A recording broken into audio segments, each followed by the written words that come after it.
Rain swept across the Montana Valley so hard it looked like the sky itself had cracked open. The wind pushed cold sheets of water across the open land, bending the tall grass flat against the mud. Silas Carter rode slowly through the storm, with his hat pulled low over his brow. The rain blurred everything around him, and even his horse struggled to see the trail ahead. Silas had lived in Montana long enough to know storms like this one. They came fast and left just as quickly. Most men stayed inside when the clouds turned this dark. But Silas had spent years alone on the land, and bad weather no longer frightened him. Loneliness had been his closest companion for far longer than any storm. Still, even he had never expected to see what appeared beside the road that afternoon. At first, he thought it was a bundle of cloth lying in the mud, something the wind had torn loose from a wagon. But as his horse moved closer, the shape shifted. It was a woman. She sat half-collapsed beside the road, her thin body shaking against the cold rain. Her dress clung to her skin, soaked through and streaked with mud.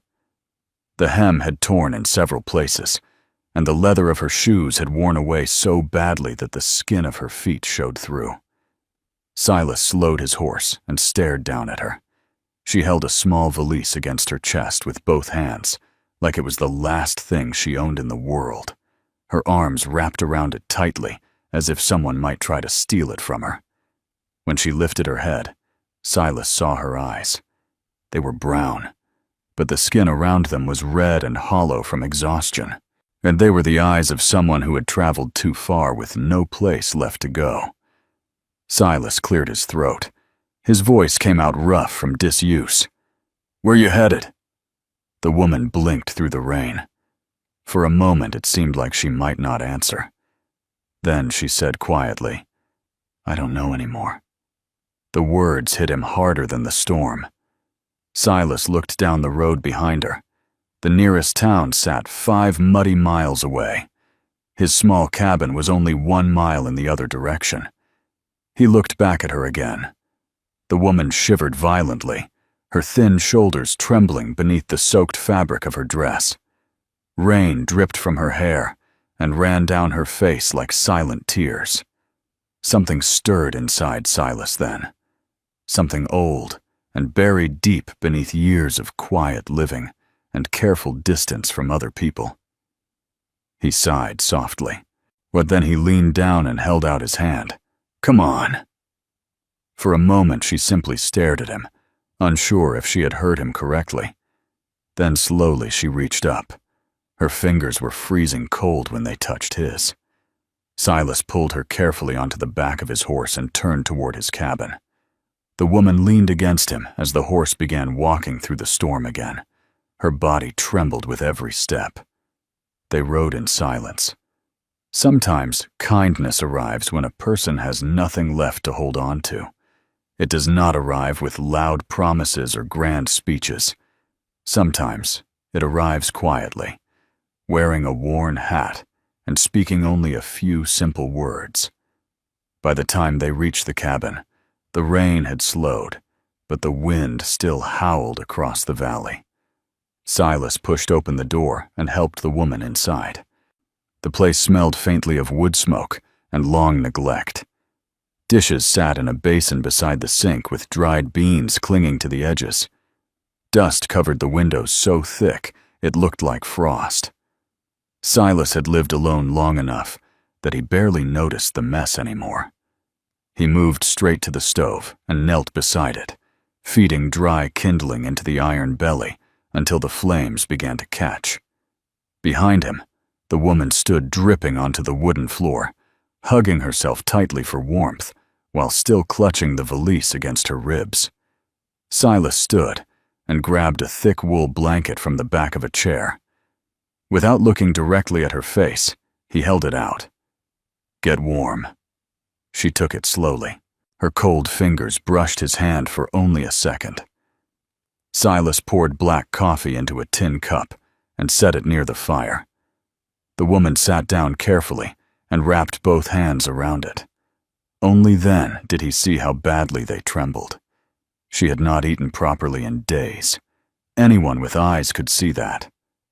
Silas sat across from her, while steam slowly rose from her drying clothes. The cabin filled with the smell of wet wool and wood smoke. For a long time, neither of them spoke. Finally, the woman whispered a single word. Ohio. Silas lifted his eyes. My parents died when I was 17, she continued quietly. Scarlet fever took them both in the same week. Silas gave a small nod. Loss was a language he understood well. I worked in a sewing factory after that, she said. 12 hours every day. Her fingers tightened around the coffee cup. Then I saw the advertisement. Silas waited. A Montana rancher looking for a wife, hard-working and sincere. Her voice stayed steady, but it sounded like she was telling a story about someone else. We wrote letters for 3 months. She swallowed slowly. He promised he would meet me at the Willow Creek Depot. Said he would wear a blue kerchief so I could recognize him. Her eyes lowered to the floor. I sold everything I owned for a train ticket. Silas did not interrupt. I waited 2 days at the station, she said, slept on a wooden bench, but he never came. The fire cracked quietly in the stove. So I started walking. She looked down at her hands. 40 miles. Silas felt something tighten in his chest. 3 days, she finished. She reached down and opened the valise. Inside sat a bundle of letters, tied carefully with a piece of kitchen string. The paper had softened from the rain, and the ink had begun to smear. She handed them to him. His name was James Hollister, she said. Silas froze. James Hollister ran the general store in Willow Creek. He also had a wife, and the 2 children, and he had never owned a ranch in his life. Silas slowly looked back at her. You know him, the woman said quietly. Silas nodded once. He's got a family. The words hung heavy in the small cabin. For a moment the woman did not move. Then she stood, without anger, without tears. She walked calmly to the stove. One by one, she fed the letters into the fire. The ink curled and blackened as the flames consumed them. 3 months of hope burned away in seconds. But when the last piece turned to ash, Silas spoke. You can stay here, he said, as long as you need. The woman did not answer. She only watched the fire until the last letter disappeared. Her name, Silas would soon learn, was Faith. Faith slept through most of the next day. Silas checked on her twice, but never woke her. She lay curled beneath the thick wool blanket on the narrow bed in the spare room, breathing deep and steady. The exhaustion of 40 hard miles through open country had finally claimed its price. Her body needed rest more than anything else. Silas stepped quietly away each time he looked in. The cabin stayed silent for most of that day. Outside, the rain faded and the clouds slowly drifted away from the valley. By evening, the sky turned clear again, leaving the land washed clean and quiet. When morning came, Silas woke to something he had not smelled in years: cornbread. The scent drifted through the cabin warm and comforting, filling every corner of the small house. Silas sat up slowly, confused for a moment. Then he heard the soft sound of pans moving against the stove. He walked into the front room and stopped in the doorway. Faith stood by the stove, with her hair pinned neatly back and an old apron tied around her waist. The sleeves of her dress were rolled to her elbows as she carefully lifted a cast-iron skillet from the heat. The table had been wiped clean. The basin was empty. Every dish had been washed and stacked neatly on the shelf. For the first time in years, the cabin looked like someone truly lived there. Faith glanced back over her shoulder. I don't take charity, she said calmly. I work for my keep. Silas pulled out a chair and sat at the table without answering. She placed a thick piece of cornbread in front of him. It tasted like something he had not known for a very long time. Home. The days that followed passed quietly. Faith worked from morning until evening with calm determination. She scrubbed the floors and wiped dust from the windows. She mended shirts that Silas had forgotten he owned. She repaired a loose board near the door and patched a tear in one of the blankets. Silas watched her sometimes from the doorway or from the yard. She moved with purpose, but never wasted motion. Still, something behind her eyes remained closed off, and a quiet sadness lived there, hidden deep where no one else could reach. 10 days passed before she asked him for anything. They were sitting at the table eating breakfast when she finally spoke. "Mr. Silas?" He looked up from his coffee. "Yes?" She hesitated only a moment. "May I plant some flowers beside the porch?" The question caught him off guard. No one had asked him for something so small in years. He shrugged lightly. "Plant whatever you want." That afternoon, Silas worked near the fence while Faith knelt in the dirt beside the porch steps. She used an old hand spade to dig small holes carefully along the edge of the boards. The morning sun caught her hair, turning it soft bronze as she worked. She hummed quietly while she planted each seed. Silas told himself he was fixing the fence. He told himself he was not watching her. But when she glanced up suddenly and caught him staring, he nearly struck the fence post with his hammer. Faith smiled just a little. Only the corner of her mouth moved, but it was enough to show that she knew. That evening, she did something else different. She placed her small valise in the corner of the room and left it there. For the first time since arriving, she did not keep it beside her feet. She did not carry it from place to place. She simply left it resting quietly against the wall. "I'm tired of carrying it," she said softly. Silas understood more than the words themselves. Some burdens did not need to be explained. 7 days later, they rode into town together. Faith wanted to send a letter to a friend back in Ohio to tell her she was safe. But Silas could sense the tension in her even before the town came into view. Her hands twisted a handkerchief again and again until the cloth looked like rope. Her shoulders were stiff with worry. "Nobody's going to bite you," Silas said gently. Faith tried to smile, but it did not reach her eyes. Willow Creek appeared slowly over the rise. The church steeple stood tall near the center of town. The general store sat beside the dirt road, with 2 wagons parked outside. A few horses were tied along the wooden rail. People moved along the boardwalk in small groups. Silas felt Faith stiffen slightly behind him on the horse. When they stepped inside the general store, the bell above the door rang softly. 3 women turned at the sound. Their voices stopped at once. Every pair of eyes settled on Faith. Silas felt the heat climb slowly up his neck. He had known this might happen. Martha Perkins stood behind the counter. Her smile looked sweet, but her eyes were sharp. "Well now," she said slowly. "Silas Carter. Been a while." Her gaze slid toward Faith. "And who might this be?" "She's helping out at my place," Silas answered. "Helping," Martha repeated carefully. Faith met her stare calmly. "Good morning, ma'am," she said politely. Martha blinked, slightly thrown by the quiet confidence in Faith's voice. "Good morning." Faith stepped forward and mailed her letter. But the whispering began before they even reached the door. The women spoke behind their hands, their eyes never leaving Faith.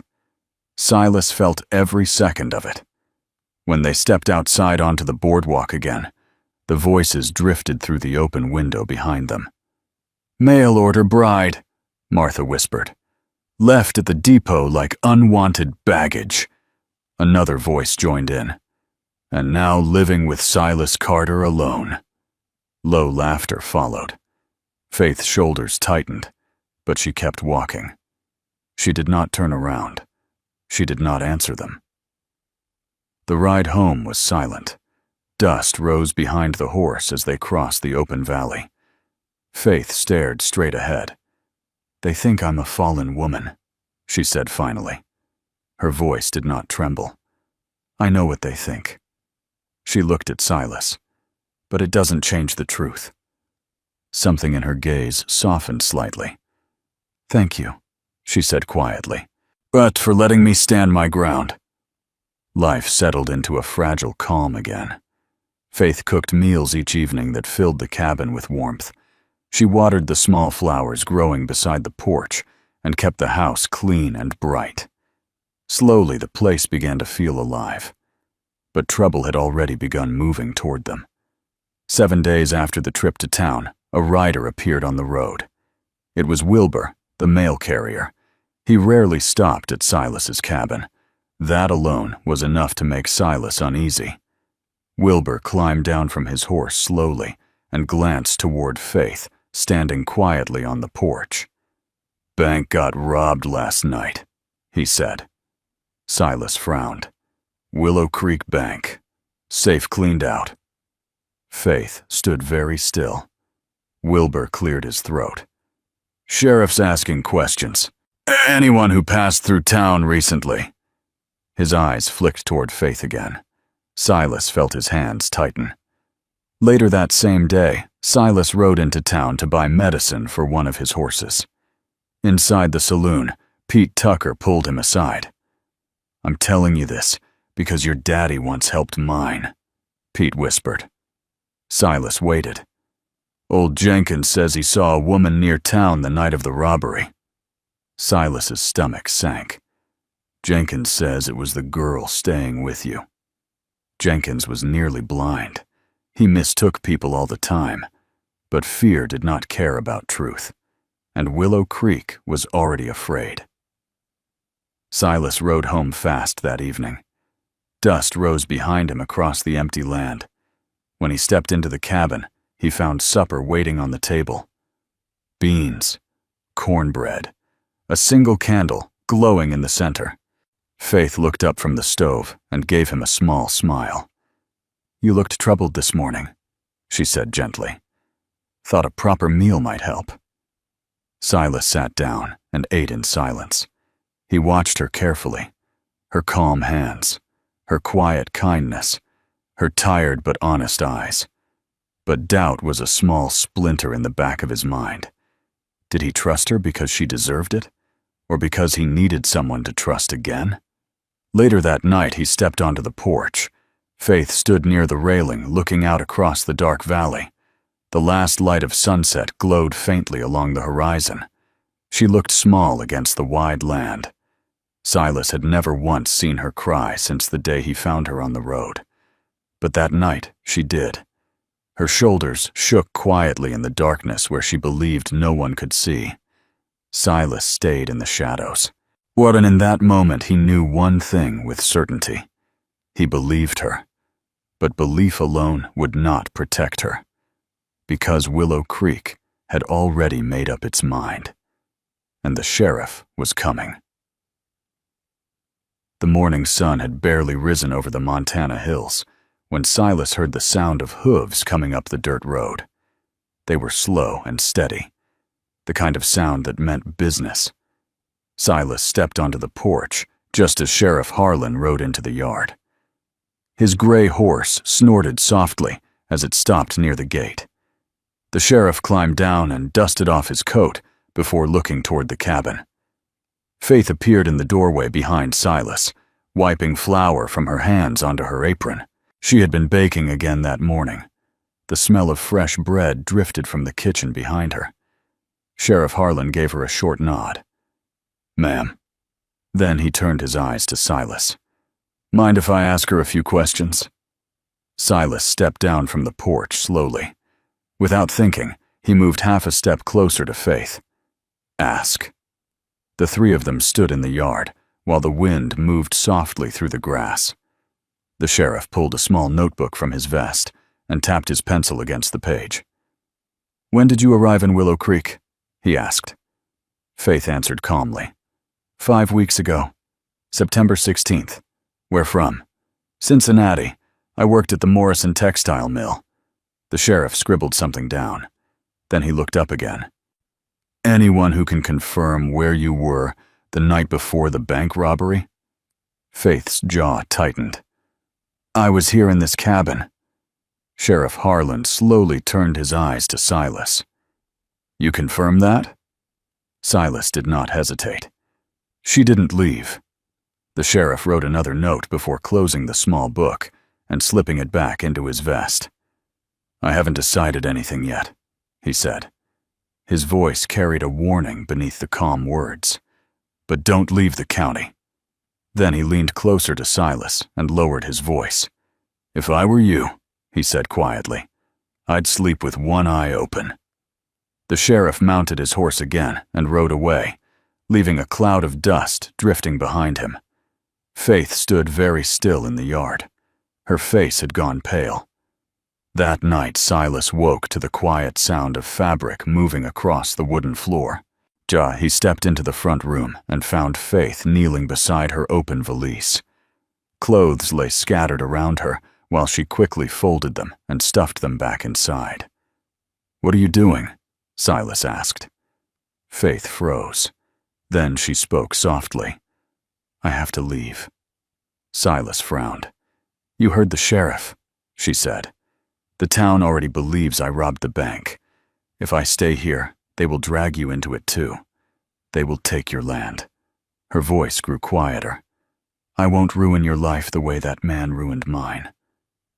Silas walked to the table and pulled out a chair. Sit down. Faith looked confused. What? Sit, he repeated. She slowly obeyed. Silas poured 2 cups of coffee and set one in front of her. The clock on the wall showed 3 in the morning. Faith stared into the dark liquid. Well, my mother used to say everything happens for a reason, she whispered. I believed that even after she died. Her hands rested flat on the table. But there is no reason for this. Silas listened quietly. A man lies, she said. A woman walks 40 miles chasing a promise that never existed. A town decides she must be guilty because someone has to be. Silas leaned back in his chair. I buried my parents when I was 14, he said. Faith lifted her eyes. My brother sold the family land and left me with nothing but this old cabin. One winter nearly killed me out here. He looked around the quiet room. I stopped trusting people after that. Faith watched him carefully. Except you, he finished. Silence filled the cabin for a long moment. You still believe things happen for a reason, Silas said. If Faith did not answer. Maybe this is the reason, he continued. Maybe you came here because someone needed reminding that not everyone leaves. He stood slowly. You stay or you go, he said. That's your choice. Then he walked toward his room. But don't leave thinking you're saving me. Behind him, he heard Faith take a shaking breath. A moment later, he heard her footsteps moving toward the spare room. The door closed quietly. She stayed. 2 long weeks passed. Faith continued her work around the cabin, just as she always had. She cooked meals, cleaned the rooms, and tended the flowers that now grew bright along the porch rail. But the light inside her had dimmed. The quiet sadness in her eyes had returned. Then, one morning, Sheriff Harlan came back. This time, his face looked different. He removed his hat as he stepped toward the porch. Ma'am, he said. Faith paused on the steps. We caught the men who robbed the bank. Faith froze. 4 of them hiding near Ridgewater, the sheriff continued. They confessed to the Willow Creek robbery. Silas felt something loosen deep inside his chest. There was no woman with them, the sheriff added. Old Jenkins was mistaken. The person he saw had yellow hair. Faith's hair was dark brown. The sheriff lowered his eyes. Miss Faith, he said quietly, I owe you an apology. Faith remained still for a moment. Then she spoke. "Thank you for telling me." That was all, but the calm strength in her voice carried months of quiet pain. Word spread quickly through Willow Creek. A few days later, Martha Perkins arrived at the cabin with a fresh apple pie held awkwardly in both hands. "Made it this morning," she said, without meeting Faith's eyes. Faith accepted it politely. "Thank you, Martha." The town preacher came next, offering a kind invitation to return to Sunday service. Faith said she would think about it. Even old Jenkins sent a letter. His handwriting was crooked and shaky. The note held only a short apology for speaking when he had not truly seen what he thought he saw. Faith read it once. Then she folded it carefully and placed it inside the small chest beside her bed. "I'm not ready to forgive him," she told Silas quietly. "But I'm not ready to burn it either." Spring slowly warmed the valley. The flowers Faith had planted bloomed bright beside the porch. Purple and gold blossoms pushed through the stubborn Montana soil. The cabin changed too. Clean windows let sunlight fill the rooms. New curtains hung near the door. The old place no longer looked lonely. It looked lived in. One evening, Faith stepped onto the porch where Silas sat watching the sunset. She dried her hands on a cloth and sat beside him on the wooden bench. Their shoulders touched lightly.